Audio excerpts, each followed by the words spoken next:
Em nome de Patris et Filii et Spiritui Sancti. Estamos então, caríssimos, na segunda-feira da 10ª semana depois de Pentecostes, celebrando o Santo Inácio, que é o fundador dos jesuítas, né? A Companhia de Jesus, fundador dos jesuítas. Em grande baila, né? Então, a corrupção do ótimo é péssima, né? Dá um péssimo. Né? E se Inácio e a sua companhia procuraram fazer tudo para a maior glória de Deus, resgatar sempre, cada vez mais, e enaltecer a Deus, hoje, bem, na verdade, o decaimento dos jesuítas se dá desde que Padre Arrupe assumiu a companhia, o Papa Negro. O Papa Negro é chamado, os jesuítas foram chamados, o geral dos jesuítas é que é chamado o Papa Negro. Né? Porque os jesuítas têm várias particularidades. Né? Então, algumas. Papa Negro, porque ele tinha poder realmente supremo sobre a sua congregação. Né?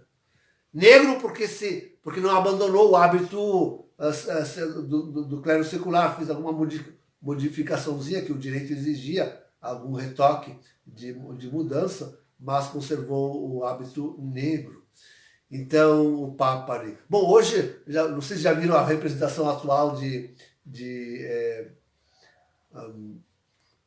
Inácio. Os jesuítas tiraram qualquer, assim, foram tentando secularizar ele, tirando os sinais de clérigo, enfim. Né?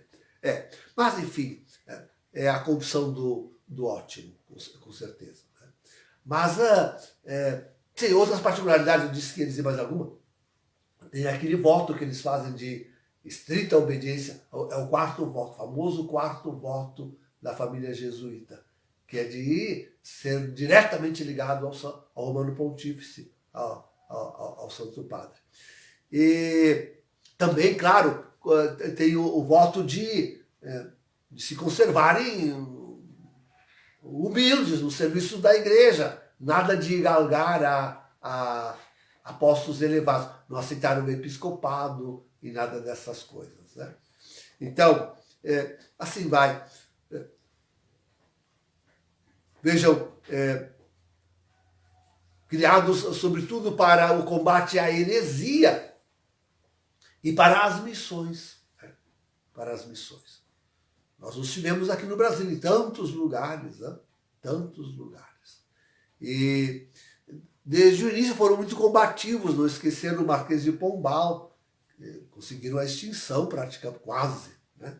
da Companhia de Jesus. Maçonaria contra eles, né? Maçonaria contra os jesuítas e a sua grande obra. Né? O que não fizeram aqui com as missões no Rio Grande do Sul? Né? O que não fizeram aqui, né? Com as missões? Agora de recente eu vi um dos inimigos da igreja dizendo que os jesuítas aqui com os nossos índios obrigavam, enfim, né? Enfim, bem longe do trabalho e do espírito jesuítico. Claro que hoje também se veiculam informações sobre os jesuítas que a gente... Bom, numa guerra, e nós estamos na maior guerra espiritual jamais travada na humanidade e na igreja, mas numa guerra, de fato, a primeira coisa que se ataca e o que mais se veicula, a primeira coisa que se ataca é a verdade, mas se veicula é a mentira, o engano, a falsidade. Então, é difícil de a gente dizer, sabemos da corrupção do ótimo, sabemos, desde a Arrupe, né? Sabemos. Temos visto lá Jorge Mário Bergoglio, jesuíta. Jesuíta. Sabemos que a modernidade entrou, assim como em tudo na igreja, em toda a igreja, entrou também nos jesuítas, entrou. Né? A corrupção é feita em toda a igreja, toda a igreja. A corrupção foi tomando o seu assento. Então, é isso que é de lamentar. Né? Aqueles que procuravam a maior glória de Deus, hoje, e não é só os jesuítas, hein? Hoje trabalham com afinco para a implantação de tudo isso que está aí, né? na agenda dos inimigos da igreja, né? E dessa própria contra-igreja, que se tornou inimiga da igreja. Já não é mais a igreja católica, tornou-se inimiga da igreja. Então,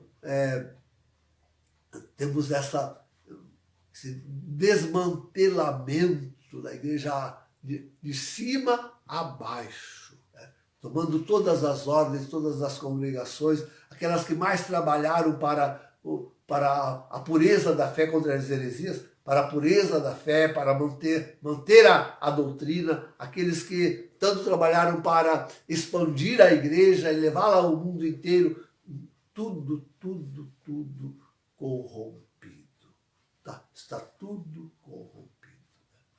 A igreja, com certeza, é o ótimo, era o ótimo nesse mundo. Tornou-se o péssimo, né? Que sustenta, que faz propaganda e que é o braço maior dessa agenda do inimigo, a ponto de o inimigo adentrá-la, vai sentar-se ainda no trono de Pedro, não se esquecer disso, né? Ele vai ser cultuado como Deus, será cultuado como Deus. Está aí já o seu falso profeta trabalhando e adiantando toda essa obra nefanda, terrível, que se abate contra a igreja. Seus auxiliares são desde os seus companheiros jesuítas, a Companhia de Jesus, desde os seus companheiros jesuítas até todo o clero, praticamente todo o clero. É a nossa realidade. O ótimo tornou-se péssimo. O pior para este mundo. Impressionante isso. A Santa Igreja Católica. Pelo menos reveste a oficialidade, pelo menos reveste os seus títulos, possui os seus ofícios, os seus cargos, os seus bens, as suas catedrais. O Vaticano possui tudo, suas congregações, seus religiosos e religiosas, suas ordens, os seus mosteiros, está tudo tomado, tudo tomado. Nós, contudo, dizemos, não, a verdadeira igreja de Cristo segue na igreja remanescente, né? Naqueles que vão tomando consciência de tudo isto e não querem mais se misturar. Por isso a minha pergunta é, aqueles que ainda insistem em ir na missa una com Francisco, como manter-se una com este homem sem estar, na verdade, fortalecendo o seu trabalho de destruição da Santa Igreja? Como? Então, a Igreja permanece em nós, aquele resto pouco, pequeno, que trabalha ainda para a maior glória de Deus. Ainda combate a heresia, né? E reza com tanto afinco para que, como jamais, a obra do Espírito Santo se estenda por toda a humanidade. É a nossa tarefa. É a que nos dedicamos. A isto nos dedicamos. Sabemos que somos pequenos, um restinho. Né?